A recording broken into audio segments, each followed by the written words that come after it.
The information provided in this video is for educational and entertainment purposes only and does not constitute professional legal, financial, or automotive advice. Car buying involves significant financial decisions and legal contracts that vary by state. The data, historical trends, and potential outcomes discussed are based on general market research and should not be relied upon as a substitute for consultation with qualified professionals. Viewers are strongly encouraged to conduct their own due diligence, review all contracts thoroughly, and consult with a financial advisor or legal counsel before making a purchase. The average American will spend over $600,000 on vehicle ownership over the course of their lifetime. Yet most people spend more time researching a new smartphone than they do the second largest purchase they will ever make. Right now, as you watch this, someone is walking into a dealership and signing a contract that will effectively trap them in a cycle of negative equity for the next 72 months. They aren't doing it because they are unintelligent. They are doing it because the system is designed to prioritize monthly payments over total cost and emotional satisfaction over mathematical reality. If you don't understand the mechanics of the American car market, you aren't just buying a car. You are volunteering to be a profit center for a multi-billion-dollar industry. This masterclass is designed to dismantle that system. We are going to look at the historical trends of depreciation, the hidden mechanics of dealership financing, and the specific step-by-step framework used by professional fleet buyers to ensure they never pay a penny more than necessary. By the end of this 10-part series, you will possess the same level of market intelligence as a veteran industry insider. In this first installment, we are solving the fundamental problem that plagues every beginner: the information asymmetry between the buyer and the seller. In the United States, the car buying process is unique because of the franchise dealership system and the heavy reliance on credit scoring. This creates a high-stakes environment where a single mistake in the first hour of shopping can cost you $5,000 to $10,000 over the life of the loan. We are going to bridge that gap today by establishing the foundational data you need before you even set foot on a lot or browse a single online listing. We are going to cover why the MSRP is often a fictional number, how to calculate your true cost of ownership beyond the sticker price, and why your local credit union is your greatest ally in a market that prefers you to be uninformed. To understand why this is a deep dive, we have to look at the current state of the U.S. automotive market. Historical trends show that for decades, cars were depreciating assets that lost roughly 20% of their value the moment they were driven off the lot. However, recent shifts in supply chain dynamics and the influx of technology-heavy vehicles have changed the math. We are seeing cases where certain models hold their value better than others, while some luxury segments are experiencing record-breaking drops in valuation. Understanding these case studies is the difference between owning an asset that serves your life and a liability that drains your savings. Let's talk about the total cost of ownership, or TCO. Most beginners make the mistake of looking at the monthly payment. Dealerships love this because it allows them to hide the true cost of the vehicle by extending the loan term. A historical trend in the US has seen loan terms move from the traditional 36 or 48 months to 84 or even 96 months. While this makes the monthly payment look affordable, the interest accrual over that period can result in the buyer paying nearly double the car's actual value. We are going to break down a step-by-step detail on how to calculate TCO. This includes fuel economy based on your specific annual mileage, insurance premiums which vary wildly based on vehicle safety ratings and theft statistics, and the often overlooked maintenance schedules. For example, a European luxury vehicle might have a similar purchase price to a domestic SUV, but the historical data on repair costs over a 5-year period shows a potential outcome where the luxury vehicle costs 3 times as much to keep on the road. Furthermore, we need to address the psychology of the monthly payment trap. When a salesperson asks, "What monthly payment are you looking for?" they are attempting to find out how much room they have to fit in high-margin add-ons like extended warranties, gap insurance, and paint protection packages. In this guide, we are going to teach you how to pivot that conversation back to the out-the-door price. The out-the-door price is the only number that matters because it represents the sum total of the vehicle price, sales tax, title fees, and documentation fees. Case studies of successful negotiations show that buyers who focus exclusively on the out-the-door price and secure their own financing beforehand have a much higher probability of reaching a fair market value. Another critical pillar of this masterclass is the deep dive into vehicle history and mechanical inspections. In the digital age, a clean vehicle history report is the bare minimum requirement, but it is not a guarantee of quality. We will explore the nuances of title branding, such as salvage or rebuilt titles, and why these can lead to complications with insurance and resale value down the line. We will provide a step-by-step checklist for a pre-purchase inspection, which should always be conducted by an independent mechanic of your choosing, not the seller's. This includes checking for signs of flood damage, frame misalignment, and electronic control module codes that may have been recently cleared. Finally, we have to discuss the timing of your purchase. The U.S. market operates on cycles, including end-of-month quotas, year-end clearance events, and seasonal demand shifts. For instance, historical trends suggest that convertible prices rise in the spring, while four-wheel drive vehicles see a premium in late autumn. We will analyze these trends to help you identify the optimal window for your specific needs.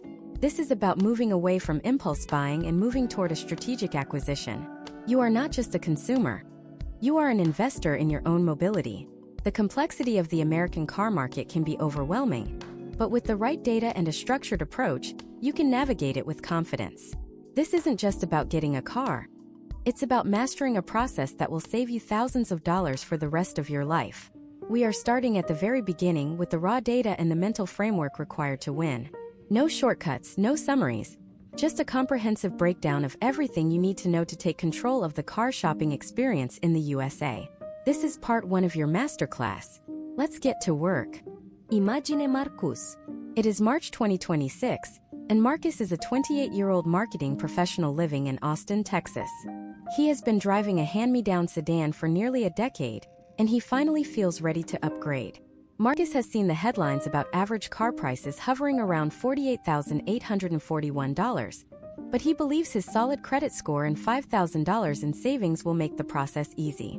He walks into a dealership with a specific monthly payment of $400 in mind. This is where the trap is set. Marcus represents the average American buyer who walks into a high-stakes financial environment armed only with an emotional goal rather than a mathematical blueprint. To avoid becoming a case study in negative equity, we must first dismantle the myth of the sticker price and build what professional buyers call a total cost of ownership model. The historical trend in the United States has been a steady climb in manufacturer-suggested retail prices, or MSRP. In 2026, we are seeing a phenomenon known as the quiet price hike. Data shows that 60% of 2026 models have debuted with higher MSRPs than their 2025 counterparts, with some popular trims jumping by over $2,000. But here is the catch. While the sticker price is going up, automakers are simultaneously increasing incentives to move inventory.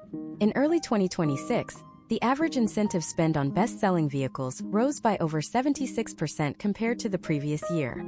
This creates a confusing landscape where the price on the window is almost never the price you should pay. If Marcus focuses on the MSRP, he is starting his negotiation from a point of weakness.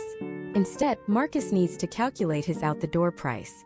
Imagine if Marcus finds a compact SUV with a sticker price of $36,500.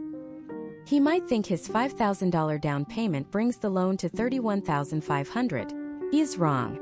In the state of Texas, he must account for a 6.25% sales tax, which adds $2,281.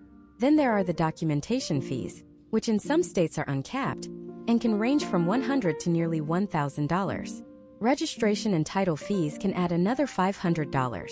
Suddenly, that $36,000 car is actually closer to $40,000 before a single cent of interest is calculated. This is why your first step in 2026 is to ignore the monthly payment and calculate the true tax-adjusted cost of the asset. Now let's look at the 20/4/10 rule, a historical benchmark for car buying that is currently being pushed to its breaking point by the 2026 economy. The rule suggests putting 20% down, financing for no more than 4 years, and keeping total monthly vehicle expenses under 10% of your gross income. For Marcus, earning $83,730 a year, the median household income in 2026, that 10% limit is roughly $700 a month. Here is the problem. The average new car payment in 2026 has climbed toward $900.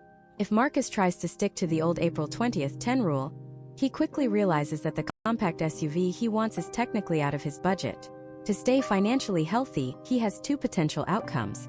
He can either increase his down payment significantly to lower the principal, or he can look at the used market where depreciation has already taken its first, most aggressive bite. Depreciation is the invisible tax that most beginners ignore. It is the single largest expense of owning a new vehicle in the United States. Historical trends indicate that a new car loses 15 to 20% of its value in the first year alone. By year 5, the average vehicle has shed 40 to 60% of its original purchase price. Consider a case study comparing a luxury European sedan to a reliable Japanese hatchback.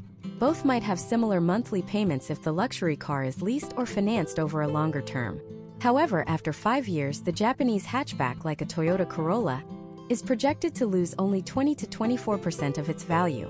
Meanwhile, the luxury sedan might lose 65%. If Marcus chooses the luxury car, he is effectively burning thousands of dollars in equity every single year.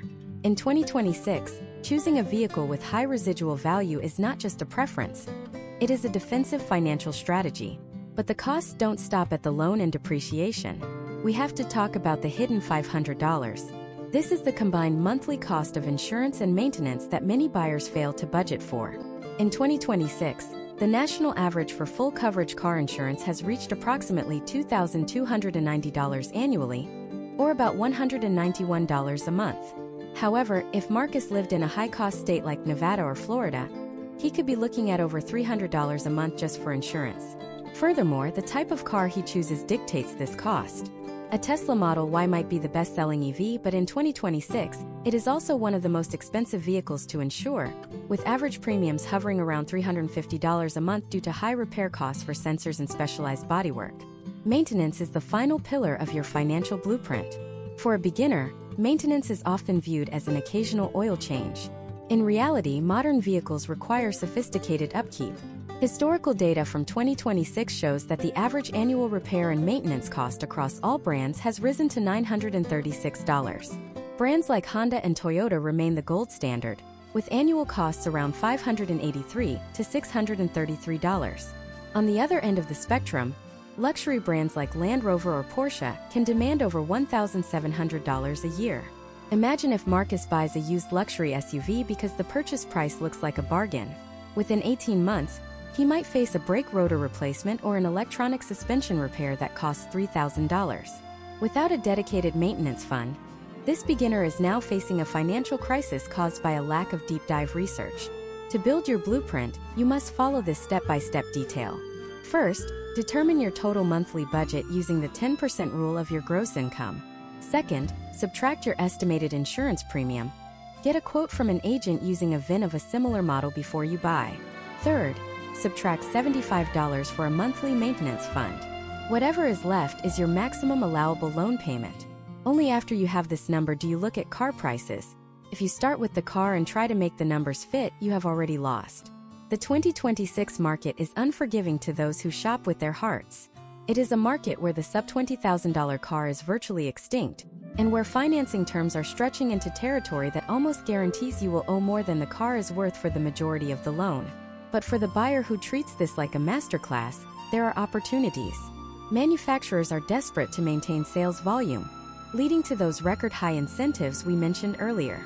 The key is knowing which vehicles carry the lowest total cost of ownership, and which ones are designed to be profit centers for the dealership service department. Marcus now has his math. He knows his out-the-door limit, he has accounted for the Texas sales tax, and he understands that a lower MSRP doesn't always mean a lower total cost if the insurance and depreciation are higher. He is no longer walking into the dealership as a victim. He is walking in as a tactician. But even with a perfect budget, Marcus faces a massive hurdle. He needs to find the actual car. Should he buy new to take advantage of the 2026 incentives? Or is the used market finally cooling down enough to offer a better deal?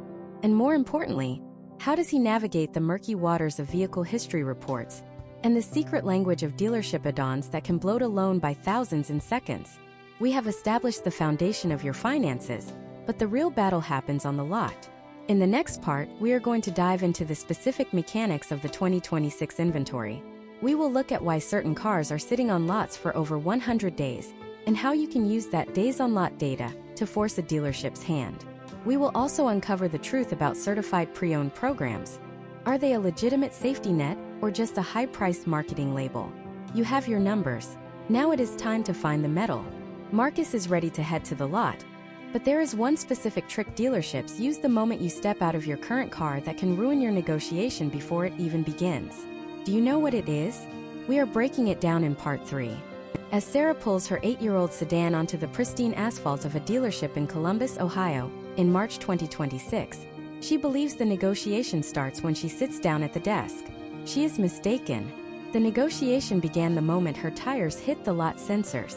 In 2026, high-volume dealerships use license plate readers and lot cameras to instantly pull a profile on your current vehicle, its estimated trade-in value, and even your historical service records if you have visited that franchise network before. But the most effective tool they use is a psychological tactic called the silent walk-around. Imagine if Sarah is met by a friendly salesperson who, after a brief greeting, suggests they go look at the vehicle she saw online.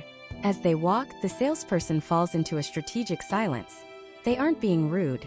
They are waiting for Sarah to speak first. In the world of automotive sales, the person who speaks first after a product is presented usually reveals their emotional hand. If Sarah says, "I love this color," or "This is exactly the size I need for the kids," she has just handed over her primary negotiating leverage. She has signaled that her desire for the vehicle outweighs her logic regarding the price. To avoid this, Sarah needs to master the counter tactic, the professional inspection. Before we dive into the physical inspection, we have to look at the data governing the 2026 inventory. Historical trends show that the balance of power shifts based on days on lot, or DOL.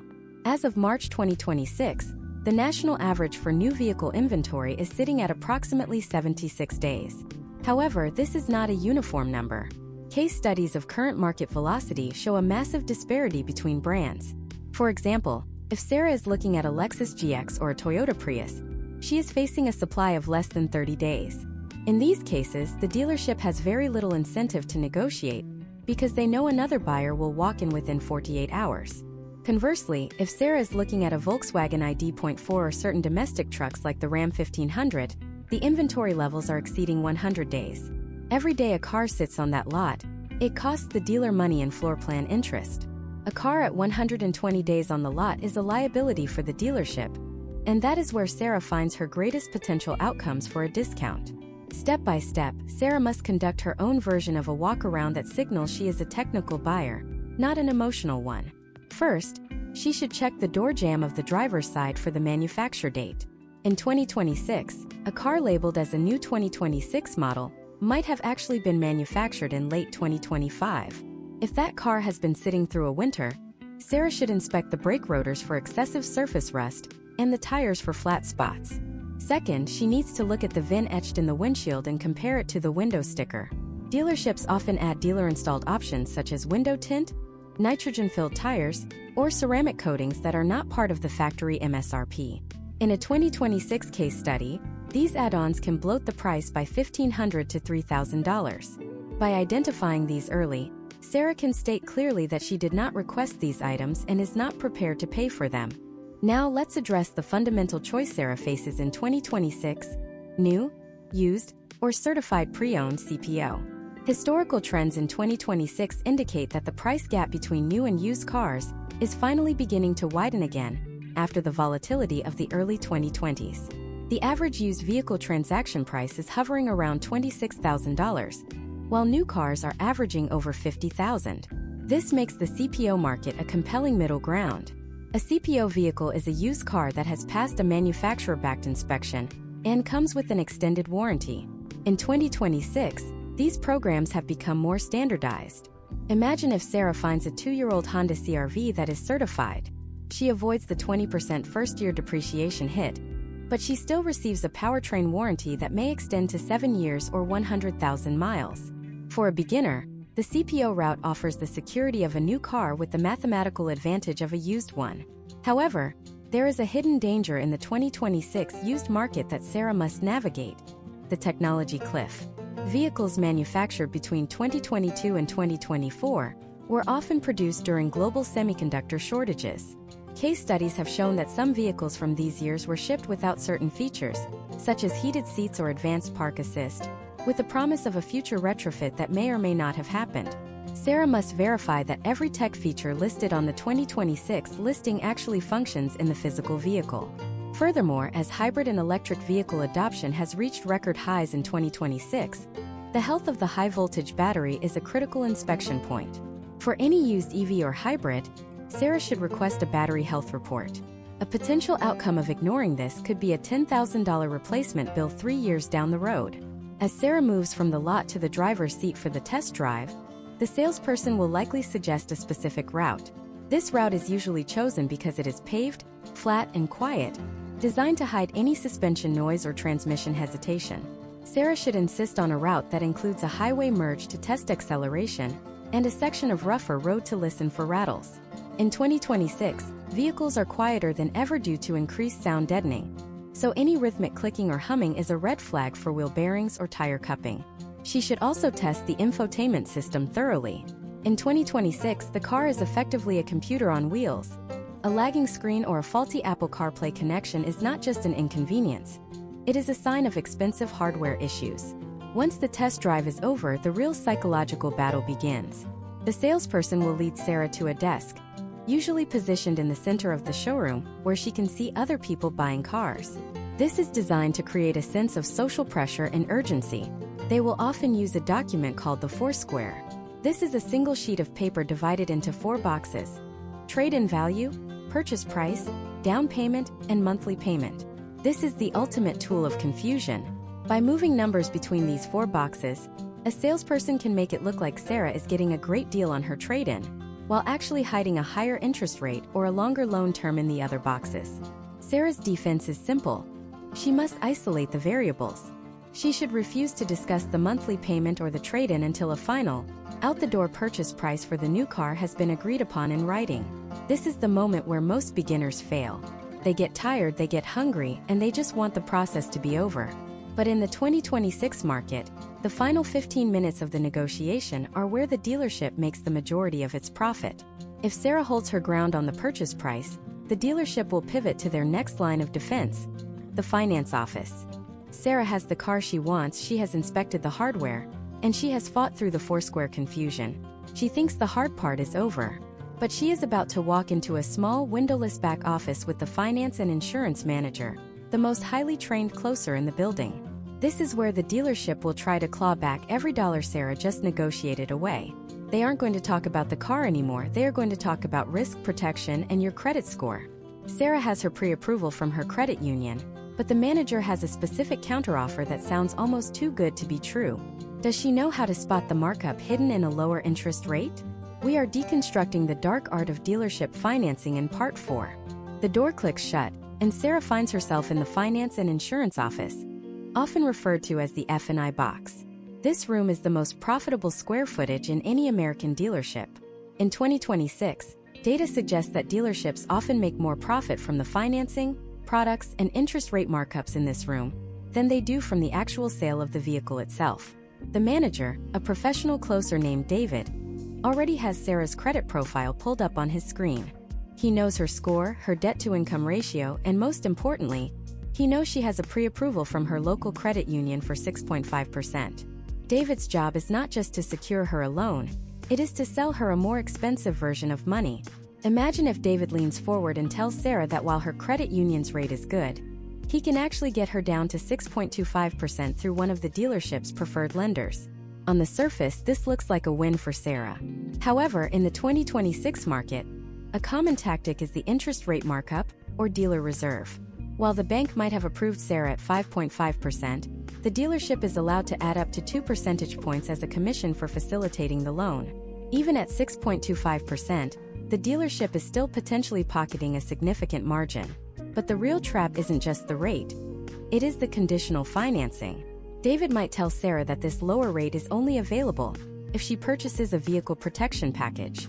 This is a practice known as tide selling, and while it is often legally murky, it is a high-pressure tactic used to inflate the total loan amount.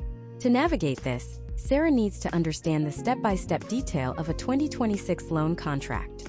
Every loan is composed of 3 primary levers: the principal, the term, and the annual percentage rate or APR. Historical trends show that in 2026, the average loan term has ballooned to 72 months, with 84 months becoming increasingly common.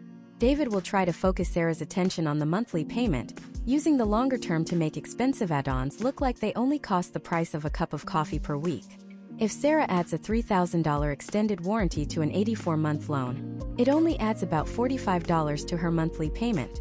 It sounds negligible until you realize she will be paying interest on that $3,000 for 7 years, potentially resulting in a total cost of nearly $5,000 for a warranty she might never use.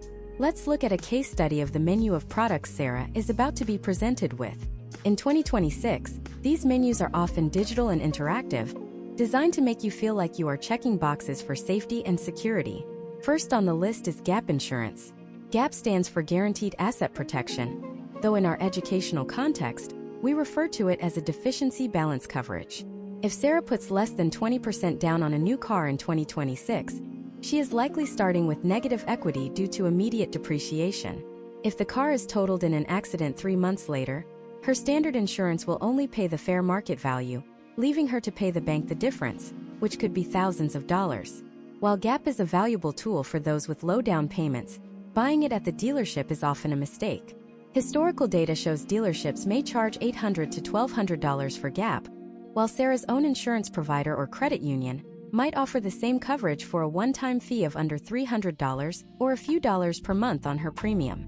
Next is the vehicle service contract, often incorrectly called an extended warranty. In 2026, with cars becoming more reliant on complex LiDAR sensors and integrated software, these contracts are marketed heavily as a necessity. However, Sarah must look at the fine print. Many of these contracts are inclusionary, meaning they only cover specific parts listed. If a software glitch causes a sensor failure and software isn't on that list, she is out of luck. A potential outcome of buying a third-party service contract through a dealer is finding out later that the contract requires Sarah to perform all maintenance at that specific dealership, or that it has a high deductible per visit. A better strategy is to research manufacturer-backed extended warranties online before entering the F&I office. Often, Sarah can buy these from any dealer of that same brand across the country for a fraction of the local markup. Then come the ancillary products: tire and wheel protection, key replacement, and paint sealants. In 2026, a single smart key for a high-tech SUV can cost over $600 to replace and program. David will use this high-stakes scenario to sell a $400 key replacement policy. Sarah must evaluate the historical trends of her own behavior. Has she ever lost a car key in the last 10 years? If the answer is no, she is essentially betting against herself. The same applies to paint protection. In 2026, many dealerships apply a basic spray-on sealant that costs them $20 in labor and materials and charge the customer $600 for it. Sarah should realize that these products are almost entirely profit for the house and rarely add to the vehicle's resale value. The most dangerous moment in the finance office is the signing of the retail installment sales contract. In 2026, many of these are signed on a digital tablet. Sarah must insist on seeing the itemized breakdown before signing. She needs to look for a line item often called prep or dealer prep. If she already negotiated the price on the floor, some dealers will try to sneak these fees back in at the final stage. Another red flag is the documentation fee. While some states like California cap this fee at $85, other states like Florida have no cap, with averages exceeding $900 in 2026. This fee is non-negotiable in the sense that the dealer must charge it to everyone to avoid discrimination lawsuits, but Sarah can negotiate the price of the car down by an equivalent amount to offset it. Imagine if Sarah decides to decline all the products. David might change his tone, suggesting that without the protection package, her interest rate will have to go back up because the bank views the loan as higher risk. This is a high-stakes bluff. If Sarah has her pre-approval in her pocket, she has the power to walk away. She should simply state that if the dealership cannot honor the agreed-upon price and a competitive rate without add-ons, she will use her own financing or find another dealer. In the 2026 market, where inventory is building up, the dealership would rather make a small profit on a clean deal than lose a sale entirely. Sarah has survived the F&I box. She has signed the papers, declined the overpriced fluff, and secured a fair rate. She thinks she is ready to drive off the lot and start her journey. But there is one final critical step that happens before she takes the keys. The delivery process in 2026 is no longer just about a handshake and a full tank of gas. There is a digital handoff that, if handled incorrectly, can leave her personal data vulnerable and her car's most important features locked behind a subscription paywall. Most beginners are so exhausted by this point they just want to leave, but the first 20 minutes in the driver's seat are where you set the stage for your entire ownership experience. Do you know how to opt out of the data tracking that 2026 cars use to jack up your insurance rates? We are covering the digital delivery and the subscription trap in Part 5. The moment you take the keys and sit in the driver's seat of your brand new 2026 vehicle, you aren't just stepping into a mode of transportation. You are entering a sophisticated data collection hub. Meet James, a 34-year-old software developer in Seattle, who just signed the paperwork for a 2026 electric crossover. James is exhausted after 4 hours in the dealership and just wants to sync his phone and drive home. As the infotainment screen flickers to life, a series of long, dense terms and conditions pop up. Like most people, James is tempted to hit accept all just to clear the screen. This is the first major mistake of the digital delivery process in 2026. Imagine if James blindly accepts those terms. By doing so, he might be consenting to the collection of his driving behavior, including hard braking events, rapid acceleration, and even his average speed relative to the speed limit. Historical trends since 2024 have shown that several major U.S. automakers have shared this granular data with third-party data brokers, who then sell it to insurance companies. In some case studies, drivers have seen their insurance premiums spike by over 50% without a single ticket or accident, simply because the car reported that they frequently drove late at night or exhibited spirited driving habits.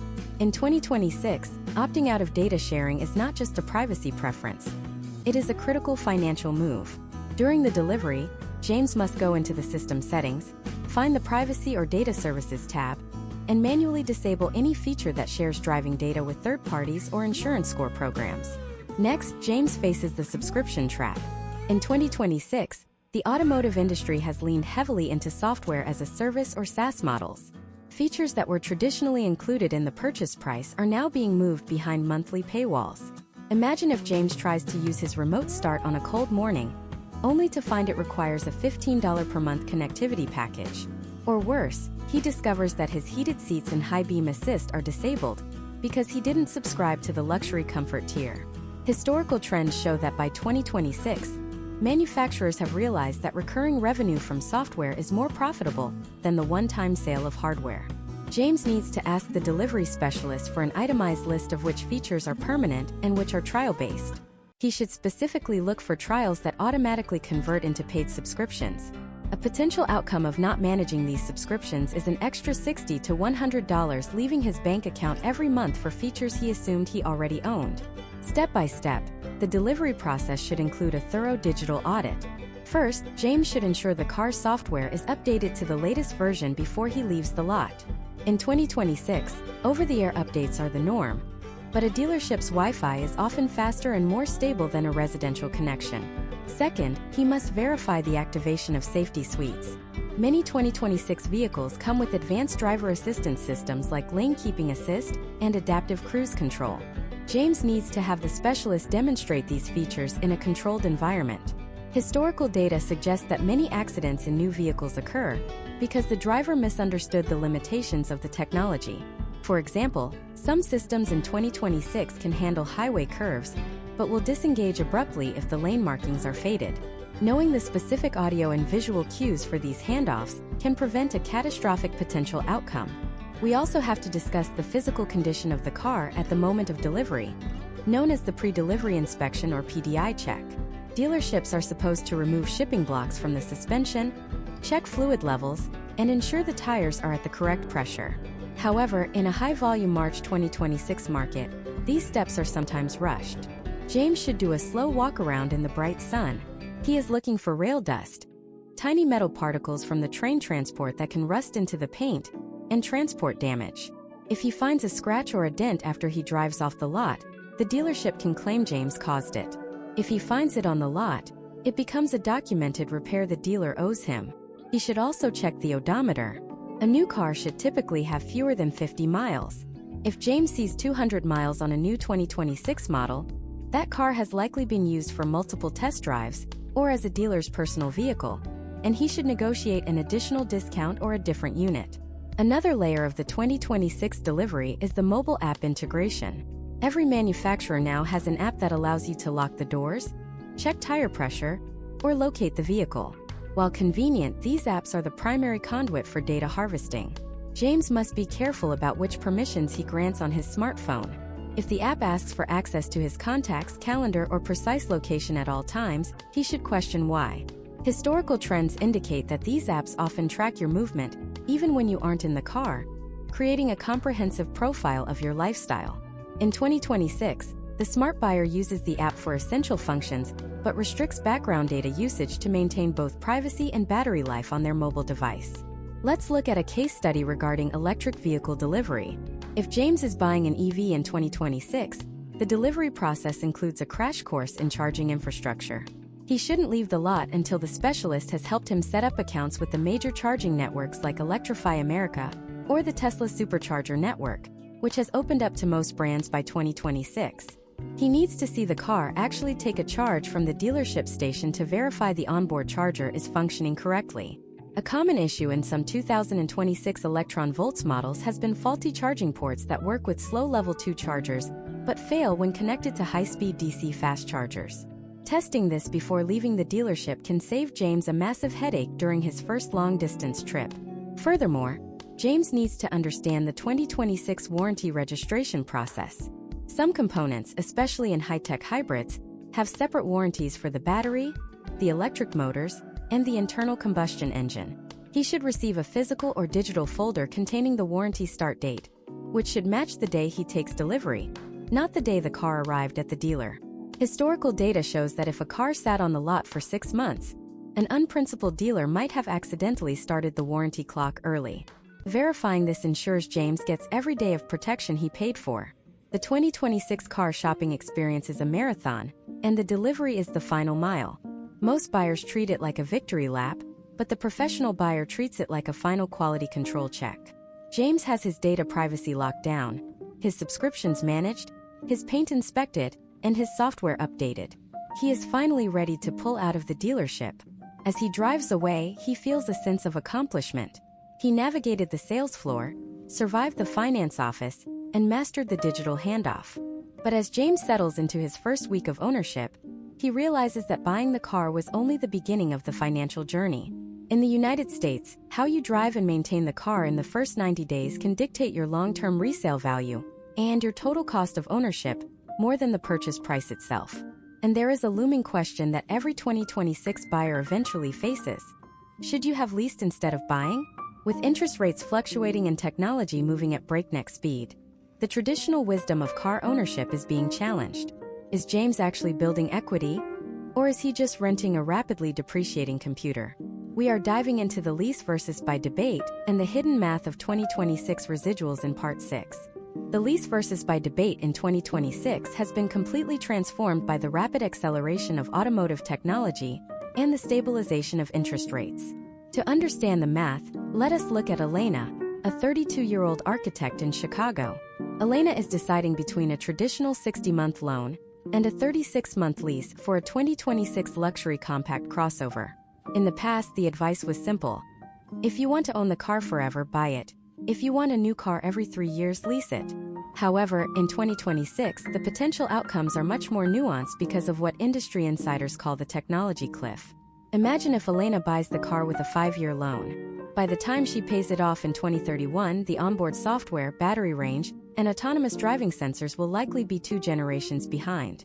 Historical trends in the U.S. market suggest that vehicles with outdated tech suites see a much sharper decline in resale value than those with mechanical wear.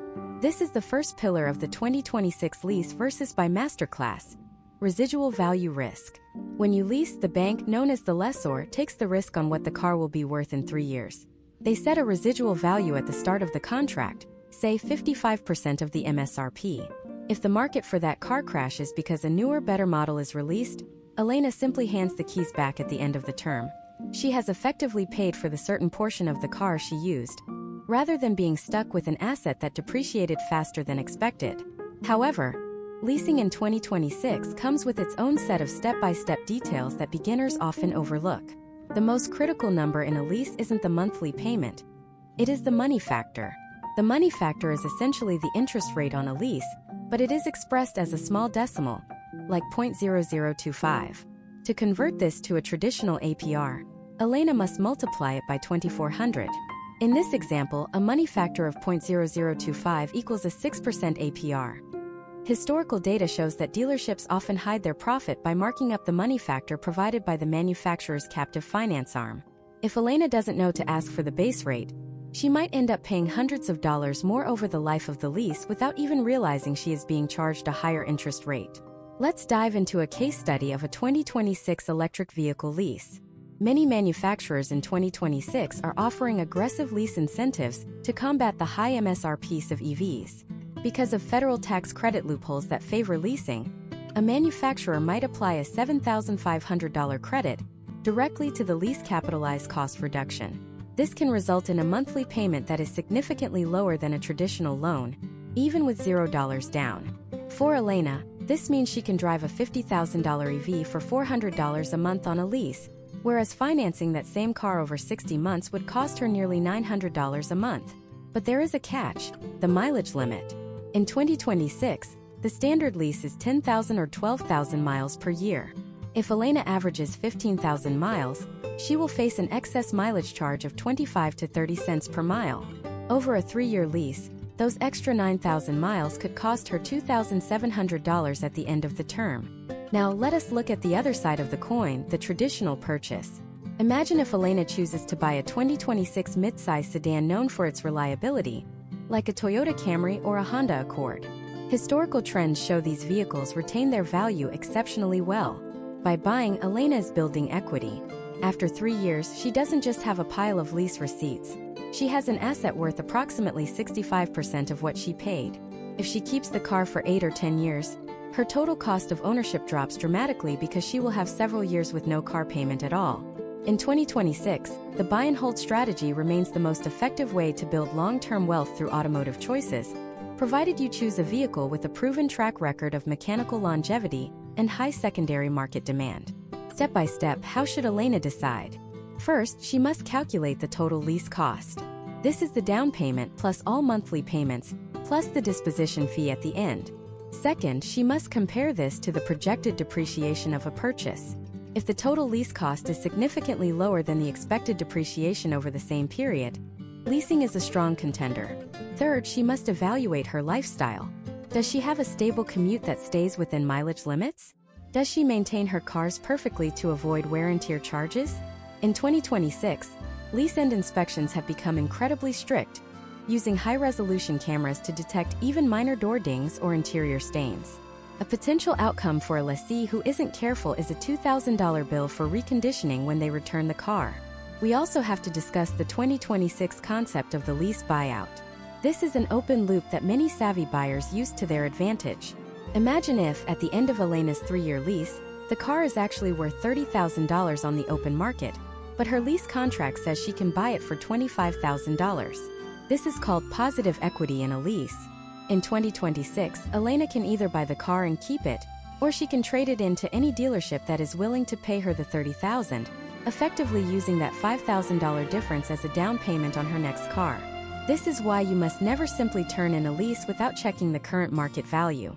Historical trends from the early 2020s showed that thousands of Americans left money on the table by turning in leases that were worth much more than their buyout price.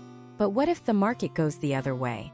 Consider a case study involving a 2026 high-performance luxury SUV. These vehicles often have a plummeting residual value. If Elena financed it, she might owe $40,000 on a car that is only worth $30,000 after 3 years. She is underwater or in negative equity. If she wants to sell it, she has to come up with $10,000 just to get out of the loan. This is where leasing acts as a safety net. In 2026, with the uncertainty of fuel prices, shifting environmental regulations, and the rapid evolution of solid-state batteries, leasing provides a fixed exit strategy.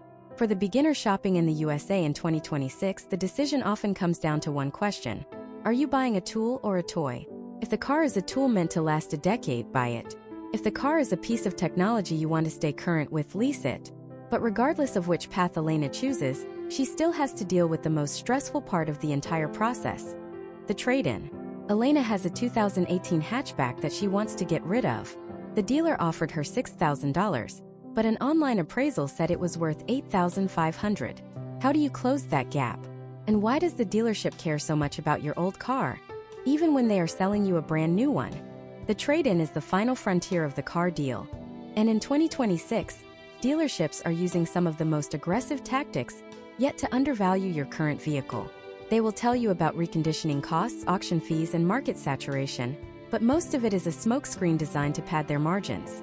Elena needs to know the secret of the three-quote system and how to use her old car as a weapon in the negotiation for her new one. We are stripping back the curtain on the trade-in trap and showing you how to get every penny of value out of your current ride in Part 7. The trade-in is where most car deals go to die. While you are focused on the shiny new vehicle in the showroom, the dealership is focused on your old one because that is where they can hide their largest profit margins. Meet Robert, a 39-year-old teacher in Phoenix, Arizona, in April 2026. Robert is trading in his 2018 midsize sedan with 85,000 miles. He thinks it is worth about $9,000 based on a quick search he did 3 months ago. The salesperson, after taking Robert's keys for a 20-minute appraisal, comes back with an offer of $6,500. Robert is deflated, but the salesperson immediately pivots, saying, "We really stretched to get you that $6,500 because of the dent in the rear bumper and the fact that this model is currently sitting in high volume at the auctions." This is the opening move of the trade-in trap. In the 2026 market, dealerships are using real-time auction data from platforms like Manheim and ACV Auctions to justify lowball offers. However, Robert needs to realize that the dealership's goal is to buy his car at a wholesale price and sell it on their lot at a retail price, often aiming for a $3,000 to $5,000 spread. If Robert accepts the $6,500, he has just handed the dealer a massive win before the negotiation on the new car even starts. To combat this, Robert must follow the three-quote system. Before stepping foot in the dealership, he needs physical or digital offers from 3 independent sources: a national used car retailer like CarMax, an online buying service like Carvana, and a local independent used car lot. Imagine if Robert has a digital offer from an online buyer for $8,200. When the dealer offers him $6,500, Robert doesn't need to argue about the dent or the auction trends. He simply shows the $8,200 offer and says, "I'm prepared to buy the new car today, but I need you to match or beat this figure, or I will sell the car elsewhere and bring you a check." Historical trends in 2026 show that when presented with a valid, written competing offer, dealerships will move their trade-in valuation by an average of $1,200 just to keep the deal together. This is because they don't just want Robert's old car. They want the financing and the sale of the new one. However, there is a mathematical nuance in the United States that Robert must calculate: the sales tax credit. In most U.S. states, when you trade in a vehicle, you only pay sales tax on the difference between the price of the new car and the value of your trade-in. If Robert's new car is $40,000 and his trade-in is worth $8,000, he only pays tax on $32,000. At a 7% tax rate, that is a savings of $560. If Robert sells his car privately for $8,500, he loses that $560 tax credit. This means the dealer's $8,000 offer is actually worth $8,560 to Robert. In 2026, understanding this calculation is the difference between a smart move and a wasted effort. Robert needs to ask himself, is the extra effort of a private sale worth more than the tax credit plus the convenience of a trade-in? Let's look at a case study regarding the condition of the trade-in. Robert thinks he should spend $500 getting his car detailed and fixing the minor dent before bringing it in. Historical data suggests this is often a mistake for beginners.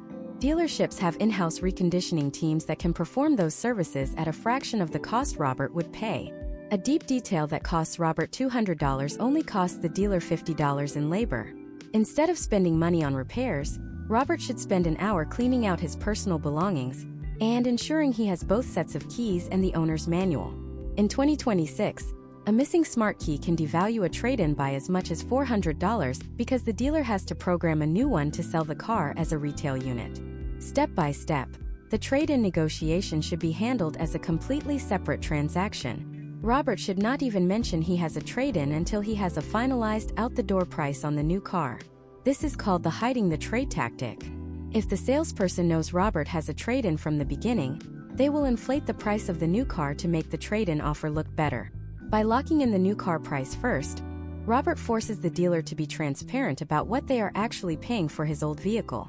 If the dealer says, "We can't give you that price on the new car unless you trade in with us," Robert knows he is being manipulated and should be prepared to walk. What about the potential outcome of negative equity? Imagine if Robert still owes $11,000 on his 2018 sedan, but it is only worth $8,000. This is the underwater scenario that affects nearly 40% of U.S. trade-ins in 2026. The dealership will offer to roll that $3,000 difference into the new loan. This is a dangerous path. Robert is now financing $43,000 for a $40,000 car.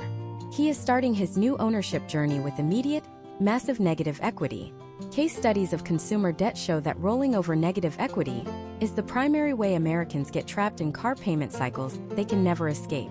If Robert is underwater, his best move is often to keep his current car until the loan is paid down, or to pay the $3,000 difference out of pocket rather than financing it at a high 2026 interest rate. The 2026 market also presents a new variable: the electric vehicle trade-in. If Robert were trading in an early generation EV, he would find that the market is much more volatile. Historical trends show that used EV prices can swing by 20% in a single quarter based on new battery technology releases or shifts in federal incentives. For an EV trade-in, Robert must ensure the dealer isn't using outdated data from 6 months ago. He should specifically check specialized EV valuation tools that account for battery health and remaining warranty, as these are the primary drivers of value in the 2026 secondary market. Robert has successfully navigated the trade-in. He used his 3-quote system to force the dealer up to $8,500, and he accounted for his tax credit. He is getting a fair deal on both sides of the transaction. But as he prepares to sign the final paperwork, a new person enters the conversation. It is the general manager, and they want to talk about Robert's insurance. In 2026, dealerships are increasingly partnering with insurance tech firms to offer on-the-spot policies. They claim it is for convenience, but there is a data-sharing component that Robert hasn't considered. You have mastered the math, the inspection, the finance office, and the trade-in. You are 95% of the way to a perfect car purchase. But the final 5% is where your long-term privacy and your monthly insurance budget are decided. Why is the dealership so interested in your 2026 insurance policy? And what are they not telling you about the data link between your car's VIN and your premium? We are moving into the final stages of the masterclass, starting with the insurance and data privacy deep dive in Part 8. Robert is almost home, but the most sophisticated trap of 2026 is still ahead of him. As Robert sits back in the leather chair, feeling the weight of the pen in his hand, the general manager, a polished executive named Linda, steps in. She doesn't want to talk about the car's price or the trade-in value. Those battles are over. Instead, she asks a seemingly innocuous question. Have you updated your insurance policy for the new 2026 safety ratings yet? We have a direct digital link with major carriers that can actually lower your premium instantly based on this specific VIN's autonomous suite. This is the threshold of the most sophisticated trap in the 2026 automotive landscape: the insurance data nexus. In 2026, the relationship between your car and your insurance company has moved from a yearly paperwork update to a real-time data stream. Historical trends show that since the mid-2020s, insurance companies have struggled to accurately price policies for vehicles equipped with Level 2 and Level 3 autonomous features. To compensate, they have partnered with manufacturers to access what is known as the vehicle's telemetry profile. Imagine if Robert agrees to Linda's offer to sync his insurance at the dealership. By doing so, he might be inadvertently consenting to a usage-based insurance or UBI model. This isn't the old-fashioned plug-in dongle. This is integrated software that monitors Robert's cornering G-force, his following distance on the highway, and how often he engages the car's driver assist systems. Case studies from early 2026 have highlighted a phenomenon called the safety score surcharge. In these instances, drivers who opted into these dealer-linked programs saw their rates increase after just 30 days because the car's sensors detected that the driver was frequently taking over manual control during the car's automated braking sequences. The insurance algorithm interpreted this as a lack of trust in the safety systems, which it correlated with a higher risk of human error. Robert needs to understand that in 2026, your car is essentially a witness against you. Step by step, he should handle his insurance independently. He should call his agent or use a private third-party comparison tool before he even arrives at the dealership. This prevents the dealer from acting as a data broker between his driving habits and his premium. Furthermore, we must address the 2026 data privacy audit. Every new vehicle in the United States is now required to have a data privacy label, much like a nutrition label on food. Robert should ask to see this label. It will disclose whether the vehicle collects biometric data, such as eye tracking via the driver monitoring camera, and whether that data is stored locally or uploaded to the cloud. A potential outcome of ignoring this is the permanent recording of Robert's physiological state while driving. Historical data has shown that certain 2026 luxury models even monitor heart rate through sensors in the steering wheel to detect driver fatigue. While marketed as a safety feature, this data is incredibly valuable to third-party marketing firms and life insurance providers. Robert must take 5 minutes to go into the system settings of his new car and toggle off any data sharing that is labeled as optional or for research purposes. Now, let's look at a case study regarding the 2026 insurance replacement cost. Because modern cars are packed with sensors, often costing over $2,000 per headlight or $3,000 for a windshield with integrated head-up display cameras, the cost to repair even a minor fender bender has skyrocketed. In 2026, the historical trend of a $500 deductible is becoming a financial liability. If Robert's new car is involved in a collision, the parts alone could exceed $10,000. He needs to ensure his policy includes original equipment manufacturer or OEM parts coverage. Many standard 2026 policies will only pay for aftermarket or refurbished sensors to save costs, but these can sometimes interfere with the car's calibration, leading to a potential outcome where the car's safety features no longer function as designed. Beyond the insurance, Robert faces the 2026 registration and titling hurdle. In many U.S. states, the dealership handles the registration, but they often overcharge for what they call tag and title services. Imagine if Robert is told the registration fee is $450. In reality, the state fee might only be $280. The dealership is pocketing the difference as an administrative markup. Robert should ask for a breakdown of the actual state fees versus the dealer's service fee. In 2026, some savvy buyers are opting to handle their own registration at the DMV to avoid these hidden markups, although this requires the dealership to provide a temporary transit tag. We also have to discuss the 2026 lemon law landscape. As vehicles become more like complex software platforms, the definition of a lemon has evolved. It is no longer just about a transmission that fails 3 times. It is about software glitches that the manufacturer cannot patch. If Robert's infotainment system or safety sensors fail repeatedly, he is protected by state and federal laws, such as the Magnuson-Moss Warranty Act. However, historical trends show that manufacturers are increasingly using mandatory arbitration clauses in their sales contracts. These clauses strip Robert of his right to sue in a public court, forcing him into a private resolution process that often favors the corporation. Robert must look for the arbitration section in his final paperwork. In some states, he has the legal right to initial a box that opts him out of mandatory arbitration. Doing so preserves his right to a jury trial if the car turns out to be a multi-thousand-dollar paperweight. Step by step, Robert's final quality control check must include a verification of the title. Even with a brand new car, errors happen. He needs to ensure the VIN on the title matches the car exactly, and that his name is spelled correctly. In 2026, many states have moved to e-titles. Robert should ensure he receives a digital confirmation from the state's Department of Transportation or DMV before he leaves the lot.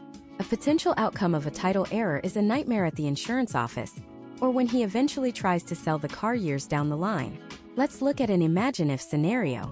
Imagine if Robert takes delivery and 2 weeks later, receives a notification that his car's safety software has a critical update. In 2026, this is common. But what isn't common is the realization that the update might throttle the car's performance or change the user interface in a way he dislikes. Robert needs to understand the manufacturer's policy on over-the-air or OTA updates. Can he delay them? Can he roll them back? Historical trends in 2026 show that some manufacturers have used OTA updates to remove features that were present at the time of purchase, claiming they were only on a trial basis. Robert should have a written record from the delivery specialist of which features are hardware locked and cannot be removed via software. Robert is finally at the end of the paper trail.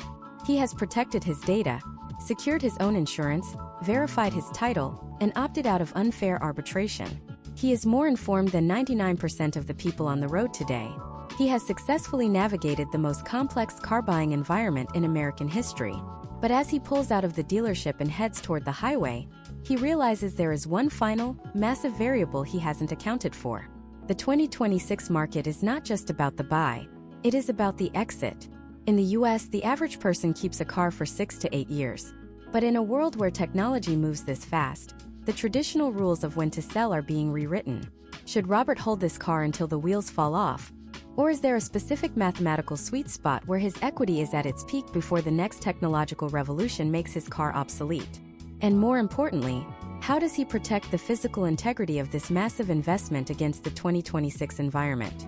We are moving into the endgame. Part 9 is about the science of the long-term hold and the 2026 resale strategy. Robert has the car. Now he needs to know how to never lose money on it. Does he know the secret of the year 3 appraisal? We are breaking it down next. Robert is now driving his 2026 SUV down the interstate, but his work is far from over. Most beginners think the financial strategy ends once the car is in the driveway. But in the 2026 American economy, the ownership phase is where the most significant value is either preserved or squandered. Historically, the U.S. car market has operated on a linear model. You buy, you drive, and eventually you sell for whatever the market dictates. However, the modern market requires a more active approach known as the strategic equity management phase. This is the science of the long-term hold, and it begins with the 3-year appraisal secret. Imagine if, exactly 36 months from today, Robert takes his car back to a neutral third-party appraiser. Not the dealership where he bought it. In 2026, the 3-year mark is the critical inflection point for most modern vehicles. This is usually when the original bumper-to-bumper warranty expires and when the first major wave of technological obsolescence hits. By getting a professional appraisal at year 3, Robert can compare his car's actual market value against his remaining loan balance. Historical trends show that if Robert has been following the April 20th 10 rule, he should have significant positive equity by this point. If the appraisal shows the car is worth $28,000 and he only owes $15,000, he has $13,000 in liquid equity. This data point allows Robert to make a pivot. If a case study of his specific model shows that its resale value tends to plummet after year 4 due to known transmission issues or battery degradation patterns, year 3 is his optimal exit window. Conversely, if his car belongs to a high residual category, like a mid-size truck or a hybrid crossover, his best potential outcome is to keep the car for a total of 8 to 10 years. In 2026, the cost per mile of ownership drops by nearly 40% once the vehicle is paid off, making the long-term hold the most effective way for an American consumer to offset the high initial purchase prices of the mid-2020s. To execute a successful long-term hold in 2026, Robert must master the step-by-step detail of preventive maintenance documentation. It is no longer enough to just change the oil. You must prove it to the next buyer in a way that is bulletproof. In 2026, many car owners are using digital maintenance lockers. Every time Robert gets a service, he should ensure the technician enters the data into the National Service Database, linked to his VIN. Historical data suggests that vehicles with a complete, verifiable electronic service history sell for 10 to 15% more on the private market than those with missing records. Furthermore, Robert should follow the severe weather maintenance schedule regardless of where he lives. The U.S. climate has become more volatile, and 2026 case studies show that cars subjected to extreme heat in the southwest or road salt in the northeast require more frequent fluid flushes to maintain their mechanical integrity. We also have to discuss the physical preservation of the asset. In 2026, the appearance of a car is directly tied to its digital appraisal value. High-tech appraisal tools now use AI-driven cameras to scan for paint depth and surface imperfections. Imagine if Robert spends $500 in 2026 on a high-quality ceramic coating or a partial front-end clear bra. While it seems like an unnecessary expense for a beginner, the historical trend shows that vehicles with original, pristine factory paint consistently outperform the market average at trade-in time. A car with a faded hood or rock chips on the bumper is instantly flagged as a lower-tier unit by dealership algorithms, leading to a potential outcome where the dealer docks $2,000 from the trade-in offer. Now, let's look at the subscription management during the hold phase. As we discussed in Part 5, 2026 cars are loaded with software-locked features. As Robert approaches the 4-year mark, some of his initial free trials for navigation, remote start, or advanced safety features will lapse. Robert needs to be strategic. Historical trends indicate that many people continue to pay for subscriptions they no longer use, creating a leak in their monthly budget. However, there is a secondary market angle here.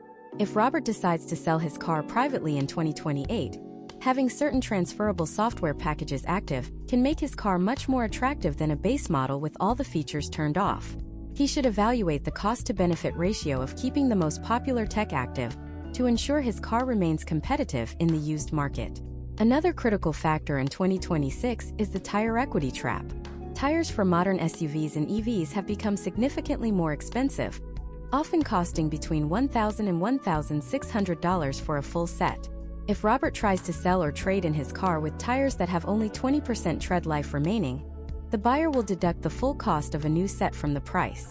If Robert replaces the tires 6 months before he intends to sell, he gets to enjoy the safety and performance of new rubber, while the car's value remains at its peak. Case studies show that buyers are more likely to pay a premium for a car that is turnkey and requires no immediate investment. Step by step, Robert should also monitor the recall landscape. In 2026, software-related recalls have become more frequent than mechanical ones. While most can be fixed via over-the-air updates, some require a physical visit to the dealer. Robert must ensure every single recall is addressed and documented. An open recall on a vehicle history report is a major red flag that can stall a private sale or give a dealership leverage to lower their offer. By staying ahead of these updates, Robert ensures his car remains in the highest possible safety tier, which preserves its desirability. But what happens when the 2026 technology eventually feels ancient? Imagine if it is now 2030, and Robert's car is 4 years old. A new breakthrough in battery density or autonomous processing has just hit the market. This is the moment where most people panic and rush to the dealership to trade in their current car, taking a massive hit on the remaining value. The professional strategy is to ignore the hype and focus on the utility. If the car still safely and efficiently performs its primary function, getting Robert to work and his family to school, then the newness of the competitor is irrelevant to the car's mathematical value. The most successful case studies of American car ownership involve people who decoupled their ego from their vehicle and treated it as a declining asset to be used until its utility was exhausted. Robert has done it. He has managed his equity, documented his maintenance, preserved his paint, and avoided the subscription leak. He has turned a traditionally reckless financial habit, buying a new car, into a calculated strategic move. He is no longer a victim of the automotive industry. He is a master of it. But there is one final piece to this 10-part puzzle. Even with all this knowledge, the world of car shopping is constantly shifting. New laws, new technologies, and new dealership tactics are born every day. To truly stay ahead, Robert needs to know how to keep his edge for the next purchase and the one after that. And there is a specific final checklist, a masterclass cheat sheet, that summarizes the most high-impact moves from this entire series into a single actionable routine. As Robert prepares to wrap up his journey, he realizes that the biggest secret of all isn't about the car or the money. It's about something else entirely. We are concluding this deep dive masterclass in part 10 with the ultimate buyer's checklist and the future of the American car market. Are you ready for the final reveal? We are finishing strong. The journey that began with a simple desire for a new vehicle has transformed into a comprehensive education in American market dynamics. Robert has moved from being a target for dealership profit centers to a sophisticated operator who understands that the true cost of a car is measured in years, not just in monthly payments. As we reach the final stage of this masterclass in March 2026, we are synthesizing every lesson into the ultimate buyer's checklist, the tactical blueprint that separates the amateurs from the professionals. This is not just a summary. It is the final layer of depth required to ensure that your next 10 years of car ownership are defined by financial stability rather than debt cycles. Imagine if every car buyer in the United States spent just 90 minutes applying this specific checklist before signing a single document. Historical trends suggest that the collective savings would reach billions of dollars. The first item on our 2026 checklist is the credit and capital verification. Before you even think about a specific model, you must pull your own credit report from all 3 major bureaus. In 2026, even a minor error on a report can move you from a Tier 1 interest rate to a Tier 2, potentially costing you $3,000 in interest over a 5-year loan. Step by step, you must secure a pre-approval from a credit union. This is your baseline. Without it, you are at the mercy of the dealership's desk manager. The second item is the data privacy audit. As we explored with James in Part 5, the 2026 vehicle is a data harvesting machine. Your checklist must include a manual opt-out of all third-party data sharing during the setup process. Case studies have shown that drivers who fail to do this are effectively giving insurance companies a reason to increase their premiums based on nothing more than where they park at night or how quickly they pull away from a stoplight. You must confirm that the car's telemetry is set to private before you leave the dealership's Wi-Fi range. Third is the total cost of ownership, TCO calculation. This is the math that Robert used to avoid the monthly payment trap. Your checklist must include a 5-year projection of fuel or charging costs, insurance premiums, and projected depreciation. In 2026, the historical trend of high-tech vehicle depreciation means that some luxury brands lose half their value in just 36 months. If your TCO analysis shows that a car is a liability rather than a tool, you must have the discipline to walk away. This leads directly to the fourth item, the walkaway power. The moment a dealership refuses to provide an itemized, out-the-door price in writing, the negotiation is over. In the 2026 market, where inventory is finally catching up to demand, the buyer has the leverage. If a dealer tries to force a dealer-installed package like nitrogen tires or VIN etching, you simply stand up. Potential outcomes of staying in a bad negotiation always favor the seller. Leaving is the only way to reset the power dynamic. Now, let us look at a final case study regarding the 2026 subscription model. Imagine if you buy a car that has all the hardware for heated seats, but the feature is locked behind a $12 per month paywall. Your checklist must include a verification of permanent features versus trial features. If a car requires a subscription for basic safety alerts or remote connectivity after the first year, that cost must be factored into your long-term budget. Many 2026 buyers are surprised 18 months later when their car suddenly feels less capable because they didn't want to pay a recurring fee. By identifying these traps early, you can choose a manufacturer that respects ownership rights over recurring revenue. The fifth item on the checklist is the pre-purchase inspection (PPI) for used or CPO vehicles.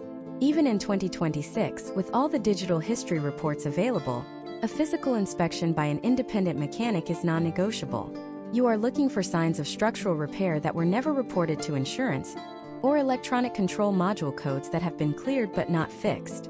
A potential outcome of skipping the PPI is inheriting a multi-thousand-dollar sensor failure that the CPO warranty might argue is a wear-and-tear item. Step by step, you schedule the PPI at a shop of your choice, not the dealer's recommendation. Sixth is the trade-in strategy. As Robert demonstrated, you must treat your old car as a separate business transaction. Your checklist involves getting 3 competitive quotes and understanding the sales tax credit in your specific state. In 2026, the secondary market is more volatile than ever. If you don't have a written offer from a third party, you are essentially letting the dealer set the price for both the car they are selling and the car you are giving them. This is how they hide a high price on the new car, by giving you an artificially high but technically offset price for the trade. The final item on the checklist is the post-sale asset protection. This involves more than just a car wash. It is the implementation of a maintenance locker and the strategic decision on when to sell. In 2026, the sweet spot for resale remains between year 3 and year 4, before the major battery or powertrain warranties expire. Historical data indicates that the resale value of a well-maintained vehicle at the 40,000-mile mark is the peak of the equity curve. If you wait until 75,000 miles, the maintenance costs begin to eat into the equity you have built. As we conclude this masterclass, look at the future of the American car market. We are moving toward a world where the line between a car and a mobile device is blurring. We are seeing the rise of solid-state batteries, the refinement of Level 4 autonomous driving, and a shift toward direct-to-consumer sales models that bypass the traditional dealership entirely. But regardless of how the cars change, the fundamentals of the deal remain the same. It is a battle of information. The person with the most data, the most patience, and the clearest mathematical framework will always win. Robert is no longer just a driver. He is an informed participant in the largest sector of the U.S. economy. He has avoided the traps of 2026 and positioned himself for a decade of worry-free mobility. He has learned that the best deal isn't found in a flashy advertisement or a limited-time holiday sale. It is found in the quiet moments of research, the firm negotiations in the finance office, and the meticulous preservation of the vehicle's value over time. You now possess the same tools. You have the step-by-step details, the case studies, and the historical trends. But knowing is only half the battle. The other half is execution. The next time you walk onto a car lot, you will feel the difference. You will see the cameras, you will recognize the silent walk-around, and you will hear the hidden markups in the finance manager's voice. And instead of feeling overwhelmed, you will feel in control.